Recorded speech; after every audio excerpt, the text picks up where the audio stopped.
Alors, je voulais te présenter un petit peu l'avancement de SuperArchi. Donc, là, le 17 novembre, je l'ai présenté à Release AEC, donc tu as un événement sur l'IA pour l'architecture.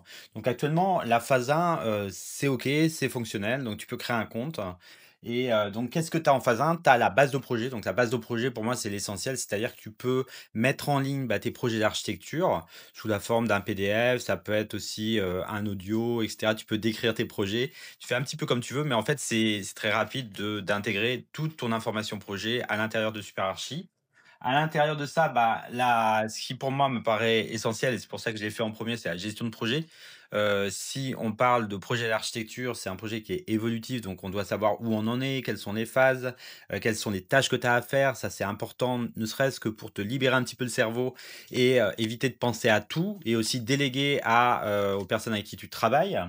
Mais il y a aussi toute la partie documentaire, et là, c'est là où l'IA est super utile. Pourquoi? Parce que quand on met en ligne un document dans un espace de travail comme celui de SuperArchi, du coup, l'IA, elle peut chercher dans les documents et retrouver des informations beaucoup plus efficacement.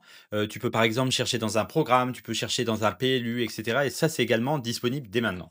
Mais maintenant, on rentre dans la phase 2, donc qui va être là, à mon avis, la plus intéressante pour toi, qui est la partie automatisation. C'est-à-dire comment je vais intégrer dans cet espace de travail les automatisations les plus demandées par les architectes, celles qui font gagner le plus de temps sur les tâches, on va dire, rébarbatives. Donc, la première que j'ai en tête, c'est les appels d'offres. Pourquoi les appels d'offres, c'est important? Parce que si tu réponds pas à des appels d'offres, tu pas de nouvelles affaires, en tout cas si tu fais de la commande publique, que c'est très administratif, que c'est beaucoup de travail manuel, que c'est à la fois répétitif, mais que finalement un appel d'offres et un autre appel d'offres, tu peux t'inspirer du précédent pour faire le suivant, etc. Donc pour moi, c'est un sujet qui est particulièrement intéressant. Le deuxième cas qui va venir, c'est la base de prix. Donc pourquoi c'est intéressant d'avoir une base de prix? En fait, la plupart des architectes n'arrivent pas à estimer finement leur projet. Ce qui est un petit peu paradoxal, c'est que l'architecte, il reçoit tout le temps des devis. Donc l'idée de cette base de prix, c'est de récupérer les devis que tu reçois, d'en faire automatiquement une base de prix qui est adaptée à ton marché parce que ça correspond finalement à ce que tu reçois, et de pouvoir à tout moment chiffrer des projets pour à la fois pour l'extérieur, mais aussi pour toi, pour savoir si ta conception correspond au budget.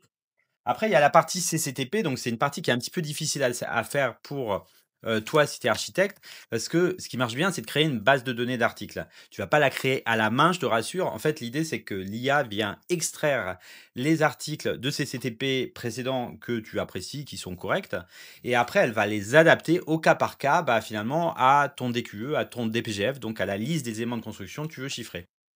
Et enfin, un classique, c'est les comptes rendus de réunion. Donc, les comptes rendus de réunion, tu as peut-être un outil pour ça. Peut-être tu utilises Word, peut-être tu utilises Excel. Tu enregistres la réunion, ça va créer un transcript, donc ce qu'on s'est dit en réunion. Et à partir de là, tu vas créer un compte rendu. C'est ça l'idée principale. Mais on peut aller au-delà. Par exemple, on peut, dans le cadre d'une réunion de chantier, faire le lien entre les différents sujets des réunions de chantier et finalement faire un historique. Donc, ça, c'est un projet en cours. Donc, si tu veux participer à cette phase 2, moi, je suis en train de rechercher des agences d'architecture qui sont un peu moteurs sur la question de l'IA, qui ont envie de gagner du temps en automatisant leur et qui se rendent bien compte que techniquement, c'est compliqué à faire et qui aimeraient avoir un appui plus technique. Donc moi, je suis architecte de formation, mais j'ai 15 ans d'expérience en développement web. Donc pour moi, la partie technique, c'est mon métier. Je vais sélectionner des agences avec qui je vais travailler pour avancer là-dessus. Ça va être un peu un échange. Comme ça, tu auras accès très tôt finalement à mes fonctionnalités d'automatisation. Tu pourras les tester en interne et moi, j'aurai accès à une partie des données qui me serviront à savoir ce que tu veux. J'aurai accès aussi à tes demandes, à qu'est-ce que tu veux faire, etc. Donc voilà, c'est une petite description de l'état de SuperArchi, donc l'application d'automatisation tout en un pour les architectes. Donc si tu veux participer à cette aventure et bénéficier très tôt des automatisations, je te remercie. Si tu veux dès à présent faire de la gestion de projet avec l'IA, pouvoir gérer tes documents un peu comme dans Notebook LM si tu connais, mais en mode projet par projet, tu peux déjà créer un compte et rejoindre la plateforme.